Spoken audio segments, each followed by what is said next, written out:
Germany is now actually delivering important capabilities to Ukraine, and they will make then even more difference in the future. Winter is coming, and that was also the main message from the defense ministerial. So we need to ramp up support also everything from winter clothing, generators, tents, so we can help and ensure that the Ukrainians can operate throughout the winter.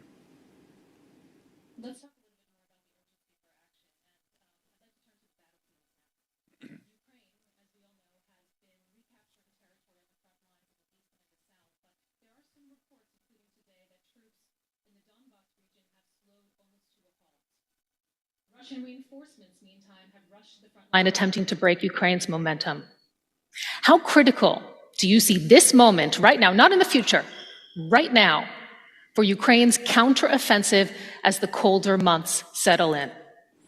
So wars are by nature unpredictable, and of course there are still a lot of Russian forces, capabilities in Ukraine, and they have what we have seen over the last weeks and days is actually the most serious escalation of the conflict since the invasion in February. Because if you put together their mobilization and the forces they are now able to send to the front, with the partial, with the illegal annexation of Ukrainian territory and the dangerous nuclear rhetoric, all of that represents the biggest escalation since the war. So again, we need to just step up our support. And of course, this support has proven extremely important because this has enabled the Ukrainians to first push the Russians out of the area around Kiev, and then halt the Russian offensive in Donbass, and then launch a counteroffensive where they have been able to retake a lot of territory in Donbass, and also push against the Russian forces in the south in Kherson. But since we still see significant Russian presence, we need to make sure that we provide support for the long haul as much as it takes for as long as it takes. The Ukrainians say they need more tanks in order to push forward. We're sitting here today, we're speaking from the Berlin Foreign Policy Forum. Germany, a NATO member, is facing criticism for not sending heavier military equipment to Ukraine, including Leopard 2 battle tanks. From your point of view, should Germany provide the tanks to Ukraine now? So Germany has provided and is providing a lot of essential equipment to Ukraine with advanced air defense systems and other advanced weapons, and also ammunition and artillery. Other allies have provided similar types of support, and all allies have also provided armored vehicles and also a lot of extremely important different types of support to the Ukrainians.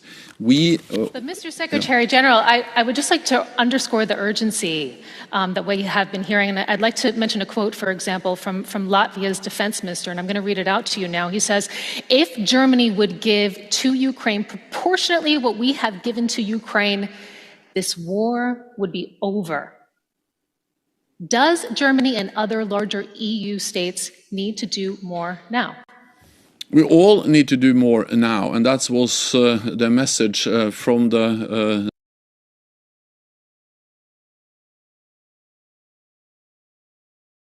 defense ministers when they met last week, and we also saw significant new announcements about more support.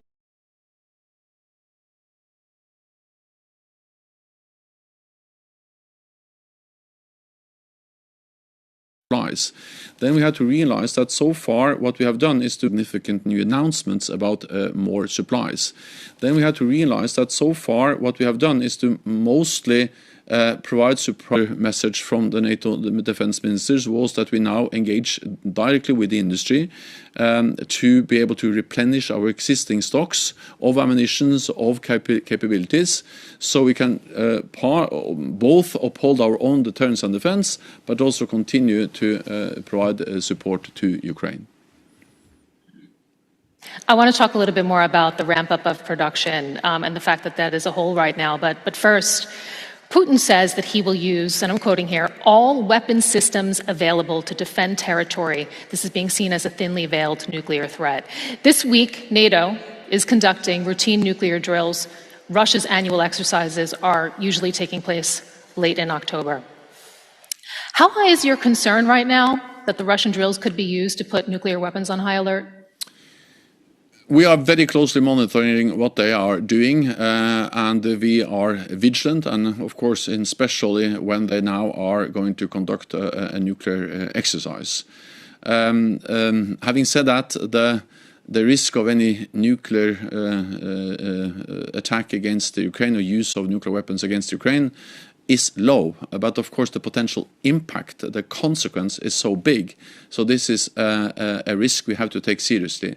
And we do so by conveying clearly to Russia that there will be severe consequences for Russia if they use a nuclear weapon in Ukraine, and also reminding Russia of that the nuclear war cannot be won and must never be fought. And we, of course, stay vigilant and monitor closely what they do. So far, we haven't seen any changes in their nuclear posture, their nuclear readiness, but this is something we will constantly monitor, and especially when they now conduct a nuclear exercise. But given the attack on the Kerch Strait Bridge in occupied Crimea in early October, and Ukraine's recent retaking of territory in the country's south and east, do you think, personally, that a humiliated Putin is more likely to lash out at this time? I will be careful speculating about the different risks and the different scenarios. We need to be prepared for all eventualities, and that's exactly what we are. And at the same time, we cannot be intimidated or suffer or accept blackmailing from Russia, because I think that this nuclear rhetoric and the threats we have seen from Russia, the aim is, of course, to coerce us, to blackmail us to stop providing support to Ukraine. But if we do that, then President Putin will win in Ukraine. And if he wins in Ukraine, that will send a very dangerous message to all authoritarian leaders that when they use military force in a brutal way, violate international law, they will achieve their goals. That will make us more vulnerable. It will make the world more dangerous. And therefore, yes, there are risks with all options in this conflict, but I think the risk of letting President Putin win is much higher than to continue to support Ukraine as we do. You and NATO members, you have emphasized, and I'm quoting here, Russia must understand that nuclear war can never be won and must never be fought. Do you have any assurances that that message is being heard by Putin? Yes, partly because it has been communicated so many times from NATO allies, from also the United States and other NATO allies that possesses nuclear weapons, and from the whole alliance.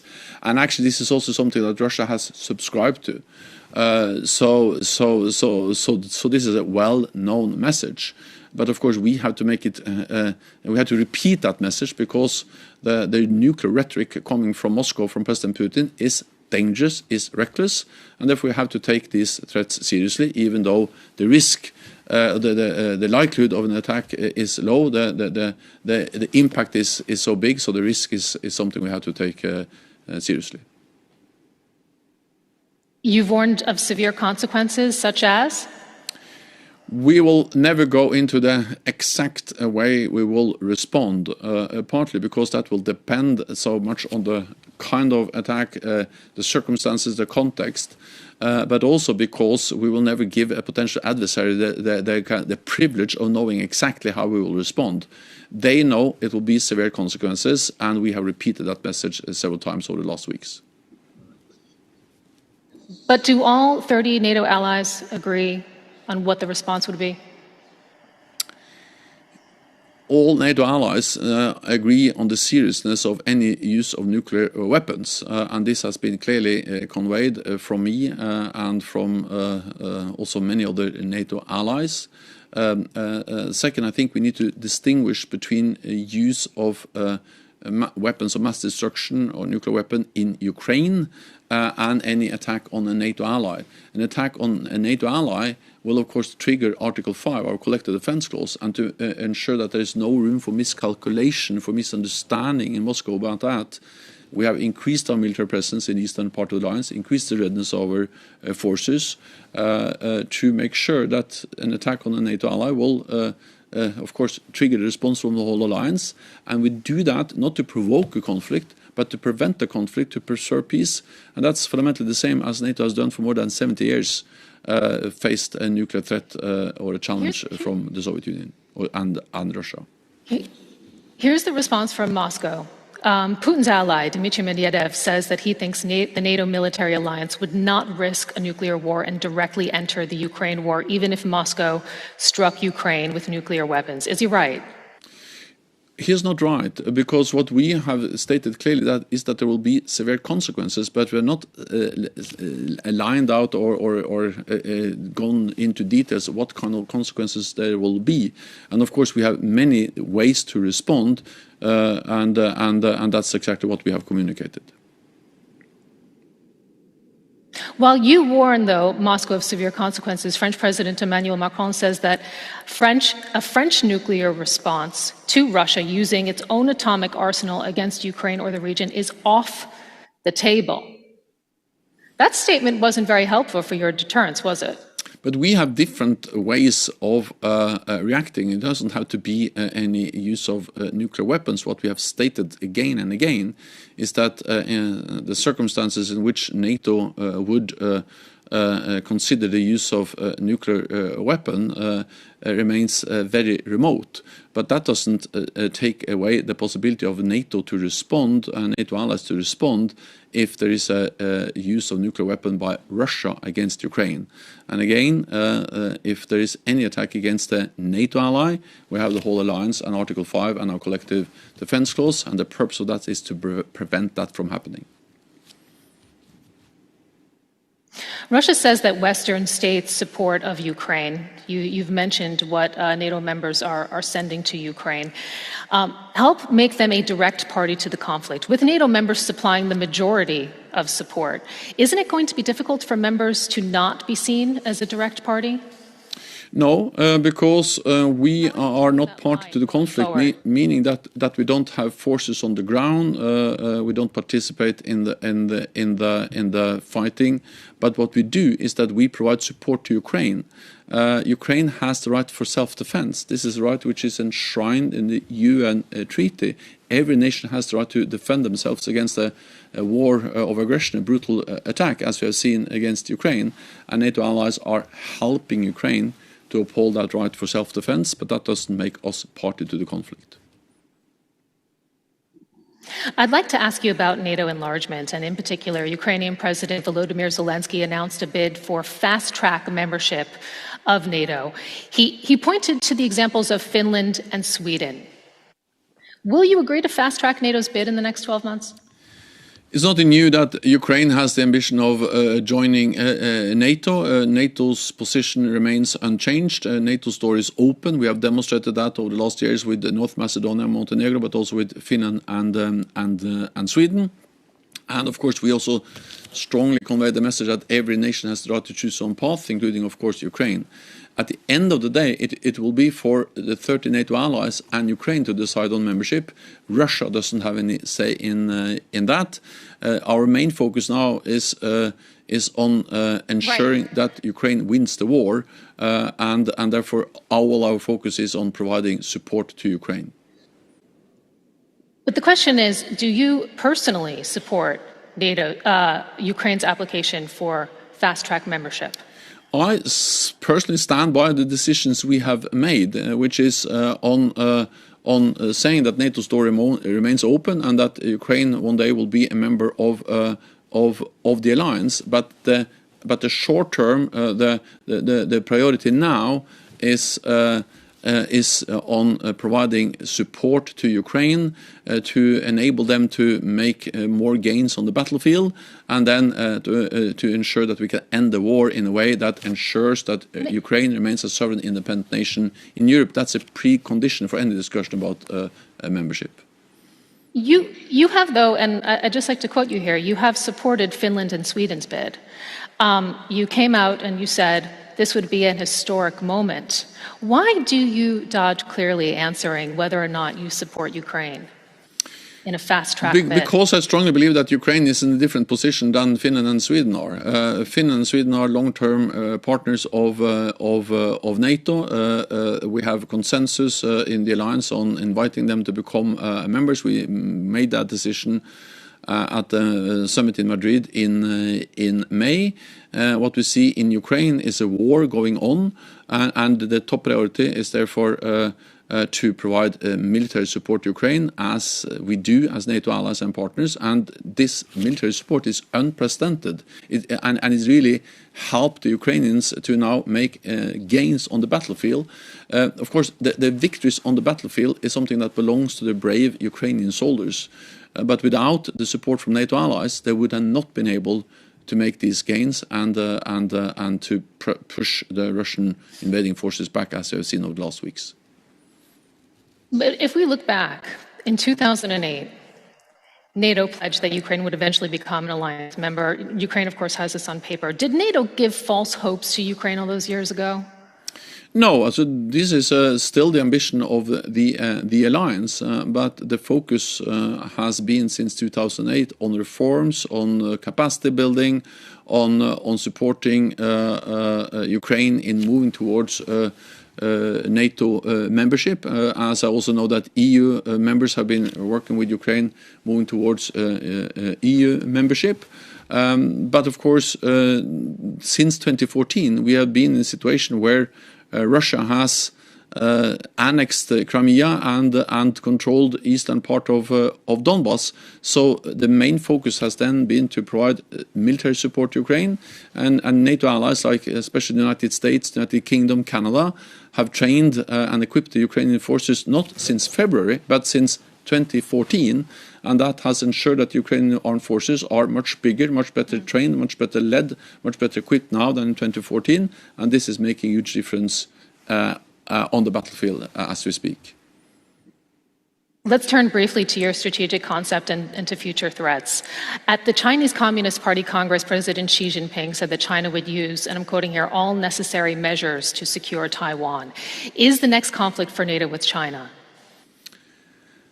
Well, Taiwan is not a NATO member, so our collective defense clause doesn't apply for Taiwan. But what we see is China... But Mr. Secretary General, how would NATO respond if China were to invade Taiwan? How would NATO respond? I'm not going to outline exactly how NATO will respond. What we have stated clearly, and that's for the first time in our strategic concept, is that the rise of China matters for our security, and it is a challenge for our values, for our interests, and for our security. And that is because China is now investing heavily in new modern military capabilities, also long-range missiles, nuclear weapons. We see how they don't share our values in the way they crack down on democratic voices, forces in Hong Kong, the minorities, the Uyghurs, and also how they coerce countries in the region.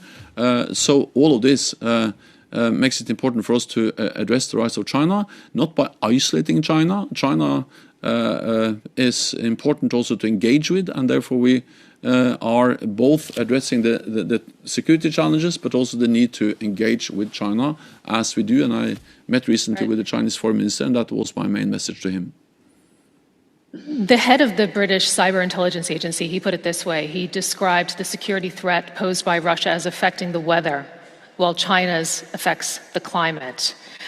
What do you think there is to be learned from allies' support of Ukraine against the Russian invasion should China move to invade or to illegally annex territory? Sorry, in Taiwan? Anywhere. Should they move to invade or illegally annex territory in general? Well, in general, that's always unacceptable. That one country tried to grab land from another country, and that's the reason why we have reacted so strongly against the Russian invasion of Ukraine, because this is the biggest land grab since the Second World War in Europe, and also why we convey to China that, of course, they should be able to at least condemn the illegal war of Russia against Ukraine. And also one of the reasons why we support Ukraine is to send a message to all other authoritarian leaders that we don't accept this kind of behavior. I'd like to also ask you, you said last week that when we look at the situation in Ukraine, that allies have had to dip into their own arsenals in order to send supplies there. Were NATO members too complacent? Because if you look just at the first half of the year, only 9 members were spending 2% of GDP or more on defense. Now, it seems to be a bit of a scramble in order to, get stockpiles and increase production capacities, and it's coming amid hard economic times. Can it stay a priority? We have pushed for more defense investments across the alliance for many years, and of course we would like to see even more defense spending. Having said that, what we have seen since 2014 is the biggest reinforcement of NATO's collective defense since the end of the Cold War. Until 2014, NATO allies were cutting defense spending. Since 2014, all NATO allies have increased defense spending with hundreds of millions of extra US dollars. And we have increased the readiness of our forces. For the first time in history, we have battle groups in the eastern part of the alliance, and all of this was triggered by the Russian annexation of Crimea and the control over eastern Donbass. So we were actually prepared when the invasion happened in February. We actually warned against it since last fall, shared intelligence depicting exactly the Russian plans to invade Ukraine. And on the day of the invasion, we activated our defense plans and further increased our military presence in the east. So since 2014, we have adapted the alliance, and the war didn't start in February. It actually started 8 years ago when they went into Donbass and Crimea. Briefly before we go, Secretary General, must Putin go for there to be a resolution in Ukraine? Yes Again, or no? I will not, but you will not force me to give a yes or no answer to that. What we will do is that we will respond to the actions of Russia, regardless of who is in charge there, and we will continue to call on them to end this war. It was President Putin that started this war, and it's President Putin can end this war tomorrow by withdrawing his forces. We have to remember that if President Putin and Russia stops fighting, there will be peace. If President Zelensky and Ukraine stops fighting, Ukraine will cease to exist as an independent nation, and we don't want that to happen. That's exactly why we provide support to Ukraine. NATO Secretary General Jens Stoltenberg, thank you very much for joining us on Conflict Zone. Thank you so much for having me. Thank you for your time.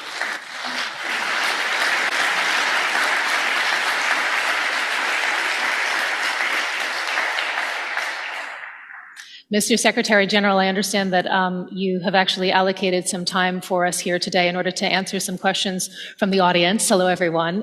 There's a roving microphone, so if you would like to ask a question, please just raise your hand and somebody will approach you in order for you to do so.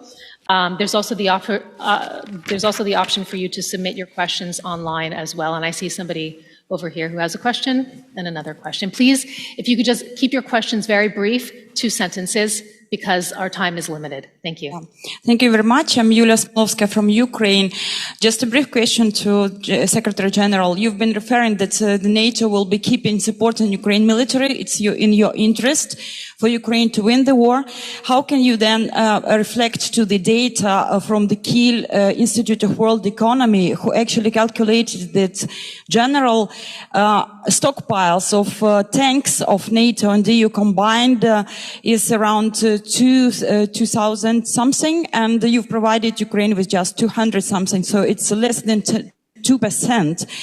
Same goes for howitzers and Miller-Russ, which is about 2-3%. So this amount is not sufficient enough for Ukraine to do this counteroffensive and to defeat Russia in the immediate future. So what would be your reflection to that? Thank you.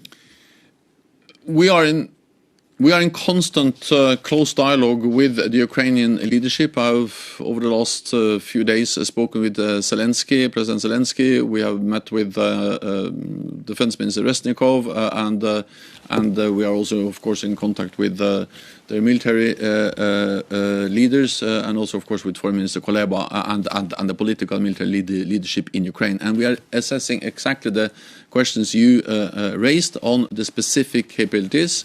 I urge allies to do more, and I'm actually reaching out to specific allies on specific capabilities, but I don't think it will help my work if I start to, in a way, rank and list those different allies. I welcome that in total, NATO allies are providing significant support. They have announced further support, and they have also stated clearly that they are ready for the long haul. And of course, the US-led contact group for Ukraine that met in the margins of the NATO Defense Ministerial meeting is organizing and coordinating these efforts. So I understand the call from Ukraine for more support, and we are working hard to ramp up even more support in the coming days and weeks and months. Okay, the next question from the audience. If we could just quickly get the microphone over there.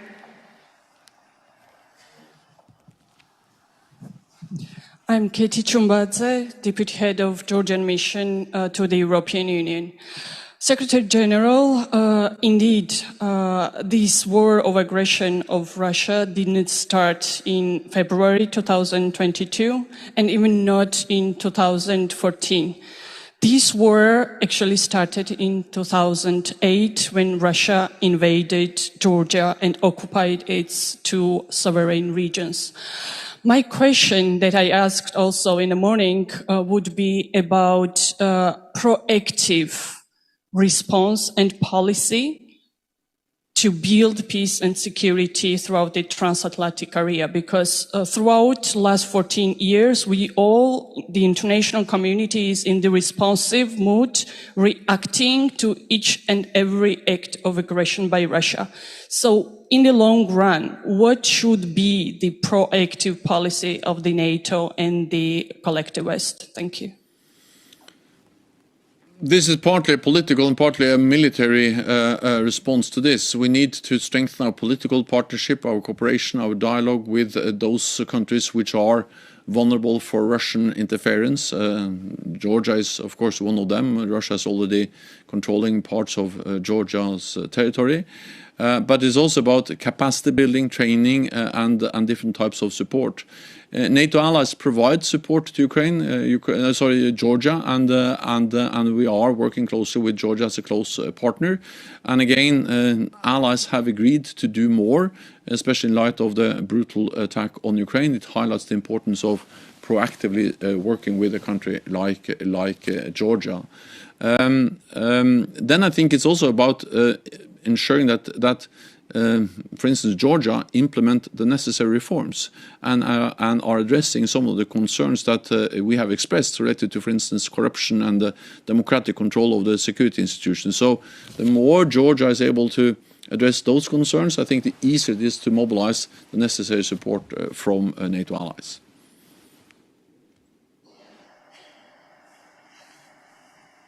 My name Mr. Charlie, Ambassador Charlie from Ukraine, and I'm sure that the only one real mechanism to prevent Russia using of nuclear weapons, technical nuclear weapons against Ukraine, this is nuclear deterrence instruments.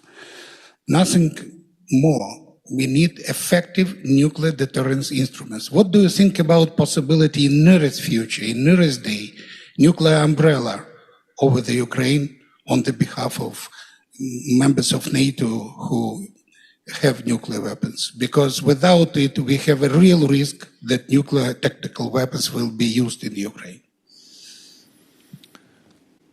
The NATO nuclear deterrent applies for our collective defense clause and for NATO territory. Again, when it comes to any use of nuclear weapons against Ukraine, I will not outline exactly how the response will be. That will partly also depend on what kind of attack, the framework, the context of any use of nuclear weapons against Ukraine or in Ukraine. The main purpose is, of course, to prevent that from happening, and that's also the reason why we are so clearly conveying the strong messages to Russia about the severe consequences, about that a nuclear war can never be won and must never be fought, and also why we so closely monitor what Russia does, especially now when they soon have a nuclear exercise. That's what I have to say on that issue. Secretary General, I'm going to take some questions from online right now. The first one is, what has to improve when it comes to EU-NATO coordination? And I'd just like to mention in that vein, of course, top of mind is the commitment to coordinate on air defense systems that we saw made last week by about a dozen EU nations, for example. Why is interoperability not higher already? Why are there gaps in coverage? Well, this new initiative to strengthen and to provide some more air and missile defense capabilities from European NATO allies was something that was launched here at the NATO Defense Ministerial last week. I strongly welcome that initiative. It's important that NATO allies actually are able to provide more air and missile defense systems, because not least because of course this will be fully integrated into NATO's integrated air and missile defense. We already have a framework for and the system for integrating our sensors, our radars, our air and missile defense capabilities, but of course we need more capabilities. And the German-led initiative, which is supported by several older NATO allies, is a way to provide those capabilities, but not outside the integrated NATO air and missile defense, but inside as part of this framework to strengthen NATO's air and missile defense. So that's, of course, something we strongly welcome. Mr. Secretary General, I'm seeing 30 seconds on the clock, but I'm still going to ask you one more question. Recently Russia has used Iranian drones to attack civilian settlements and infrastructure. What can NATO do to stop Iran and other countries from providing Russia with armaments targeted towards civilians? No nation should support the illegal war of Russia against Ukraine, and this is a message from NATO. It's a message from NATO allies, from the European Union, and from many others. In the short term, I think the most important thing we can do is to deliver on what allies have promised, to step up and deliver even more air defense systems. We have to realize that we need different air defense systems for different types of threats. Ballistic missiles, cruise missiles, and then drones will require different types of systems. We need a layered approach, and of course Ukraine is a big country, many cities, so it is a huge task to protect all parts of Ukraine against all the different air and missile threats they are facing. NATO will, in the coming days or shortly, deliver counter-drone systems, hundreds of jammers that will help them to address the specific threat of drones, including, of course, Iranian-made drones that are now causing a lot of havoc or suffering in Ukraine. So we are actually delivering on that in the very near future.